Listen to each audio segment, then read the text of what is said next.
আসসালামু আলাইকুম। ফারজানা ইয়াসমিন স্বাগত জানাচ্ছি এনটিভির দেশের খবরে। ক্রাউন সিমেন্ট শিরোনাম দেখছিলেন, এবার পুরো খবর। বাংলাদেশের জনগণের চাহিদাকে প্রাধান্য দিয়ে তার সরকার মানবাধিকার, বাক স্বাধীনতা, ন্যায় বিচার নিশ্চিত করার জন্য প্রয়োজনীয় সংস্কার করবে বলে জানিয়েছেন অন্তর্বর্তীকালীন সরকারের প্রধান উপদেষ্টা অধ্যাপক doctor Mohammad Yunus. Centre for governance studies আয়োজিত বে অফ বেঙ্গল কনভেনশনের উদ্বোধনী অনুষ্ঠানে তিনি এসব জানান। বর্তমান সভ্যতা পরিবেশকে ধ্বংস করেছে এবং সম্পদকে কুক্ষিগত করার সভ্যতা উল্লেখ করে নতুন সভ্যতা গড়ে তোলার জন্য সকলের প্রতি আহ্বান জানান ডক্টর ইউনূস। নজরানা চৌধুরী রিপোর্ট। একটি ভঙ্গুর বিশ্ব প্রতিপাদ্য নিয়ে সেন্টার ফর গভর্নেন্স স্টাডিজ বে অফ বেঙ্গল কনভেনশনের আয়োজন করেছে। রাজধানীর একটি হোটেলে 3 দিনের এই কনভেনশনের উদ্বোধন করেন প্রধান উপদেষ্টা অধ্যাপক মোহাম্মদ ইউনূস। এ সময় তিনি বলেন, 16 বছর বাংলাদেশের মানুষের উপর জগদ্দল পাথরের মতো বসে থাকা একটি ফ্যাসিস্ট সরকারকে যেই ঐক্যের মাধ্যমে উৎখাত করা হয়েছে, সেই একতা ধরে রাখা গেলে নতুন একটি সভ্যতা গড়ে তোলা সম্ভব। I'm always a compulsive optimist. I always believe in the power of idea, power of imagination. I keep on insisting, if we can imagine together, it becomes irresistible. Let us imagine together. Let us create a new civilization. This civilization has failed us. From environmental perspective alone, it has turned out to be a self-destructive civilization. From economic perspective, it has led to extreme accumulation of wealth. When we work as one, we have the power to change the course of history, like we have done in Bangladesh 100 days back. কনভেনশনের 77টি সেশনে গণমাধ্যমের স্বাধীনতা, জলবায়ু পরিবর্তন, বাণিজ্য, ভূরাজনীতি ও মানবাধিকারের মতো বিষয়ে দেশি বিদেশি বিশেষজ্ঞরা আলোচনা করবেন। প্রধান উপদেষ্টা তার বক্তব্যে বলেন, বাংলাদেশ বারবার প্রমাণ করেছে কিভাবে প্রতিকূল পরিস্থিতি মোকাবেলা করতে হয়।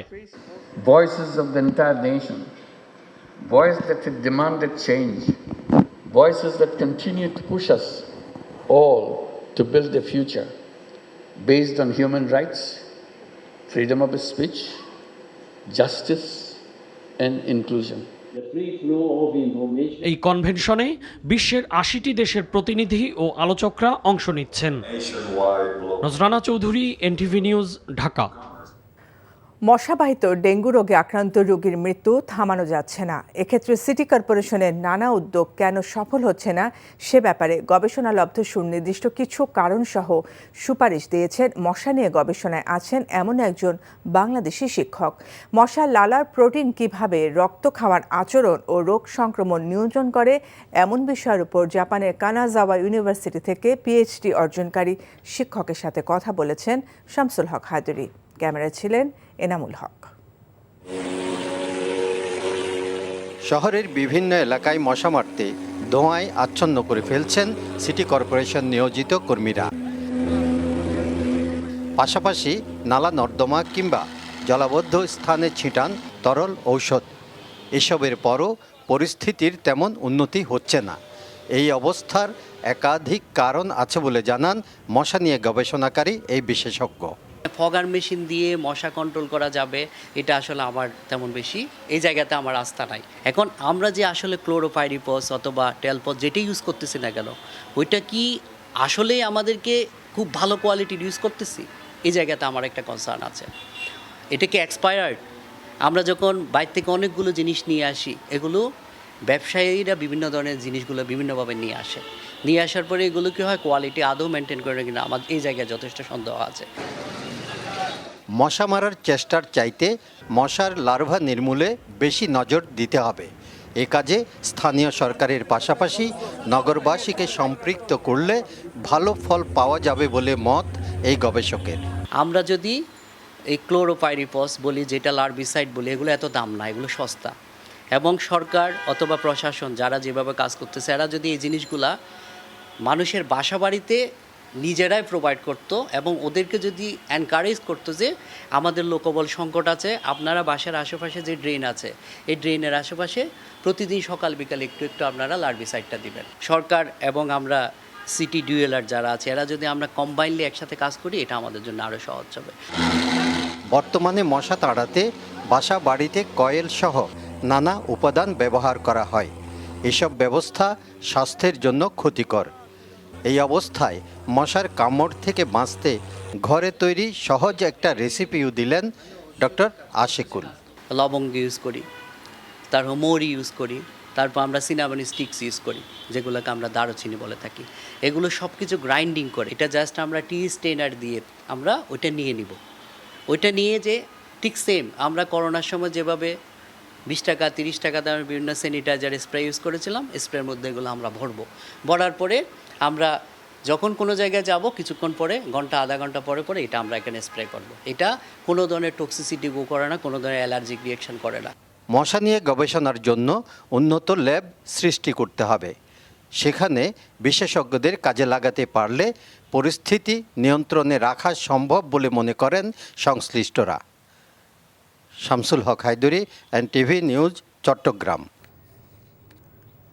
বিগত আওয়ামী লীগ সরকার নজিরবিহীন দুর্নীতি ও অনিয়মের মাধ্যমে দেশের আর্থিক খাতে গভীর ক্ষত তৈরি করেছে বলে মন্তব্য করেছেন অর্থ উপদেষ্টা ডক্টর সালেউদ্দিন আহমেদ।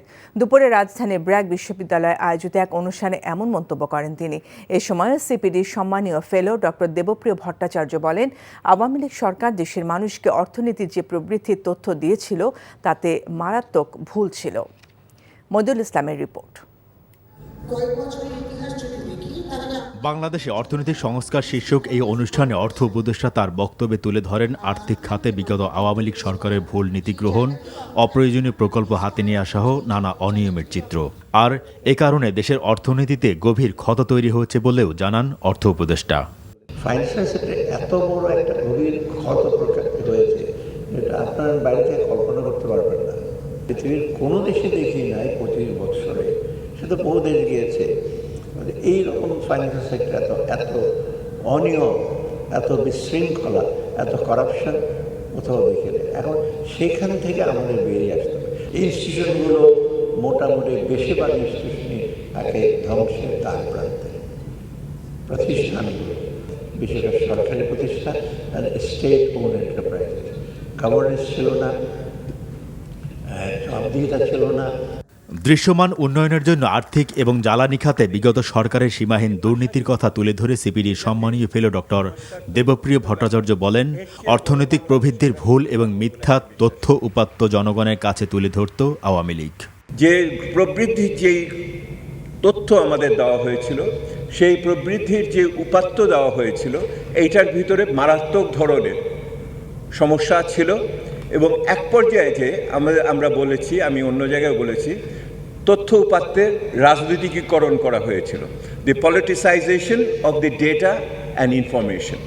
বিগত সরকার রাজনৈতিক কারণে কিছু মানুষকে বিশেষ সুবিধা দিতে সিকিউরিটি অ্যান্ড এক্সচেঞ্জ কমিশনকে নিজেদের মতো করে সাজিয়েছিল মন্তব্য করে বর্তমান কমিশনার ফারজানা লালারুক বলেন, পুঁজিবাজারে মানুষের আস্থা সংকট তৈরি করেছিল আওয়ামী লীগ। মইদুল ইসলাম, এনটিভি নিউজ, ঢাকা। আবু সাইদ বিপ্লবের প্রতীক, তাই জুলাই আগস্টের বিপ্লবকে কোনোভাবেই বিতর্কিত করতে দেয়া হবে না বলে হুঁশিয়ারি দিলেন সার্জিস আলম। আর সমাজ কল্যাণ উপদেষ্টা শারমিন এস মুর্শিদ বলেছেন, 53 বছর অনেক অনিয়ম হয়েছে, এখন আর হতে দেয়া হবে না। রংপুরে শহীদ পরিবারের সদস্যদের অনুদানের চেক হস্তান্তরকালে তারা একথা বলেন। রংপুর থেকে AKM মইনুল হকের রিপোর্টে ছবি তুলেছেন আসাদুজ্জামান আরমান। জুলাই বিপ্লবে নিহত শহীদ পরিবারের সদস্যরা অনুদানের চেক নিতে এসে অনেকে কান্নায় ভেঙে পড়েন, অনেকে তাদের অসহায়ত্বের কথা জানান। সবকিছুর পরও তারা একটি বৈষম্যহীন বাংলাদেশ দেখার স্বপ্ন দেখেন এবং হত্যাকাণ্ডের সাথে জড়িত পতিত সরকারের সকলের কঠোর বিচার দাবি করেন। অনুদান নিতে এসেছিলেন শহীদ আবু সাইদের মা মনোয়ারা বেগম, সাংবাদিক তাহির জামানের মা শামসিয়ারা জামান সহ অনেকের মা, বাবা কিংবা বিধবা স্ত্রী। এসেছিলেন কয়েকজন শহীদের শিশু সহ নানা বয়সী সন্তানেরা। ছেলের লাশ বাবার কাঁধে যেমন যত কষ্ট, এর থেকে যন্ত্রণাময় আর সারা বাংলাদেশে হয় না, সারা বিশ্বে হয় না। এই কষ্ট নিয়ে আমরা বেঁচে আছি। বৈষম্যহীন একটি স্বাধীন বাংলাদেশ সেটা যদি প্রতিষ্ঠিত করতে পারে এই তত্ত্বাবধায়ক অন্তর্বর্তীকালীন সরকার, তাহলে আমার ছেলের সহ সকল শহীদের আত্মা শান্তি পাবে। অনুষ্ঠানে যোগ দিয়েছিলেন সরকারের দুজন উপদেষ্টা। তারা জুলাই বিপ্লবের স্মৃতিচারণ করে শহীদ আবু সাইদ সহ সকলের আত্মত্যাগের কথা উচ্চারণ করলেন। যারা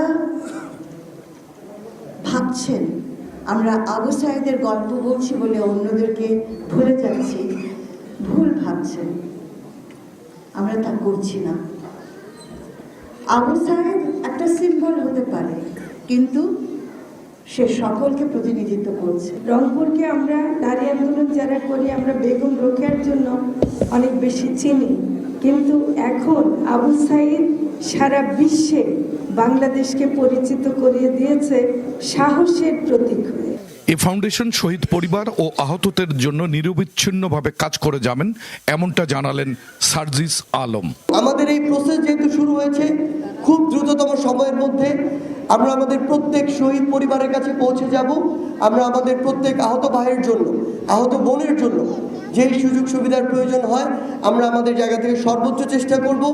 যারা গণ অভ্যুত্থানের বিপক্ষে ছিল কিন্তু আহত হয়েছে, তারা যেন কোনোভাবে ঢুকে পড়তে না পারে, সেজন্য সতর্কভাবে ভেরিফিকেশন চলছে, এমনটা জানালেন স্নিগ্ধ। সর্বোচ্চ চেষ্টা করছি যে শুধুমাত্র তারাই যাতে এই লিস্টে অন্তর্ভুক্ত হতে পারে যারা এই গণ অভ্যুত্থানের পক্ষে থেকে আহত হয়েছে বা শহীদ হয়েছে। জুলাই বিপ্লবে আত্মাহুতি দেয়া শহীদদের যথাযথ সম্মান নিশ্চিত করা, পঙ্গু আহতদের চিকিৎসা সহ পুনর্বাসন করা হোক, এমন প্রত্যাশার কথা জানালেন অনুষ্ঠানে উপস্থিত স্বজনেরা। AKM Moinul Haque, NTV news, Rangpur. বন্ধ চিনিকলগুলো যত দ্রুত সম্ভব চালু করা হবে বলে জানিয়েছেন শিল্প উপদেষ্টা আদিলুর রহমান খান। সকালে দিনাজপুরের সেতাবগঞ্জ চিনিকল পরিদর্শনে এসব কথা বলেন তিনি। আমরা এর আগে 120 কোটি টাকা বরাদ্দ করেছিলাম, এখন আরও 100 কোটি টাকা বরাদ্দ হচ্ছে। আমরা চেষ্টা করছি যেন বন্ধ চিনিকলগুলো একটার পর একটা আস্তে আস্তে চালু হয়। এর মধ্যে টাস্ক ফোর্স করা হয়েছে, আপনারা জানেন, যার মধ্যে আখ চাষিদের প্রতিনিধিরাও আছেন, যারা আখ চাষ নিয়ে কাজ করেন তারাও আছেন। আমরা চেষ্টা করছি কাজগুলি একটার পর একটা করতে। সাভারে পরিবেশ দূষণ করে অবৈধভাবে ট্যানারি বর্জ্য পুড়িয়ে মাছ ও মুরগির খাদ্য তৈরির কারখানায় অভিযান পরিচালনা করেছে উপজেলা প্রশাসন। দুপুরে উপজেলার তেঁতুলছড়া ইউনিয়নের হলমার্কের ভেতরে ওই কারখানায় অভিযান পরিচালনা করা হয়। সাভার উপজেলা নির্বাহী কর্মকর্তা আবু বক্কর সরকারের নির্দেশে এই অভিযান পরিচালনার নেতৃত্ব দেন উপজেলা সহকারী কমিশনার ভূমি ও নির্বাহী ম্যাজিস্ট্রেট SM রাসেল ইসলাম নূর। জাতীয় বিপ্লব ও সংহতি দিবস উপলক্ষে বিএনপির যুগ্ম মহাসচিব ব্যারিস্টার মাহবুব উদ্দিন খোকনের নেতৃত্বে নোয়াখালীতে র্যালি ও আলোচনা সভা অনুষ্ঠিত হয়েছে। সকালে একটি র্যালি সোনাইমুড়ি কলেজ প্রাঙ্গণ থেকে শুরু হয়ে সোনাইমুড়ি বাজার প্রদক্ষিণ শেষে আবার বাইপাস চত্বরে এসে শেষ হয়। পরে অনুষ্ঠিত সমাবেশে প্রধান অতিথি ছিলেন বিএনপির যুগ্ম মহাসচিব ব্যারিস্টার মাহবুব উদ্দিন খোকন। বাগেরহাটের রামপালে জাতীয়তাবাদী মহিলা দলের সমাবেশ অনুষ্ঠিত হয়েছে। বাগেরহাটের রামপাল উপজেলার গৌরমভার খানজাহান আলী মাধ্যমিক বিদ্যালয় মাঠে অনুষ্ঠিত সমাবেশে প্রধান অতিথি ছিলেন বাগেরহাট জেলা বিএনপির যুগ্ম আহ্বায়ক লায়ন ডক্টর শেখ ফরিদুল ইসলাম। এ সময় তিনি বলেন, তারেক রহমানের নেতৃত্বে আগামীতে রাষ্ট্র গঠন হলে সেখানে নারী পুরুষের কোনো বৈষম্য থাকবে না।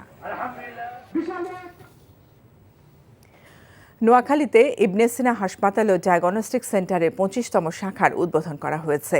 সকালে মাইজদি হাসপাতাল রোডে এই শাখার উদ্বোধন করেন ইবনে সিনা ট্রাস্টের চেয়ারম্যান অধ্যাপক আবু নাসের মোহাম্মদ আবু জাহের। এ উপলক্ষে ডিসেম্বর মাস জুড়ে কর্তৃপক্ষ সকল ধরনের চিকিৎসার জন্য 35% ছাড় ঘোষণা করেন। সুনামগঞ্জে দুদিনব্যাপী বাউল উৎসব শুরু হয়েছে।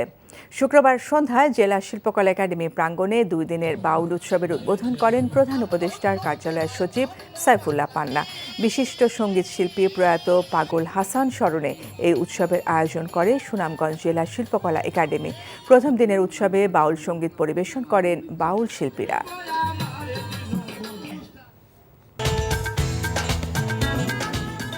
এই ছিল দেশের খবরে। এই খবরের ভিডিও সহ আপডেট জানতে ভিজিট করুন NTV অনলাইন www.ntvbd.com। এছাড়াও NTVর জনপ্রিয় সব অনুষ্ঠান ও খবরের আপডেট জানতে ভিজিট করুন আমাদের ইউটিউব ও ভেরিফাইড ফেসবুক পেজ।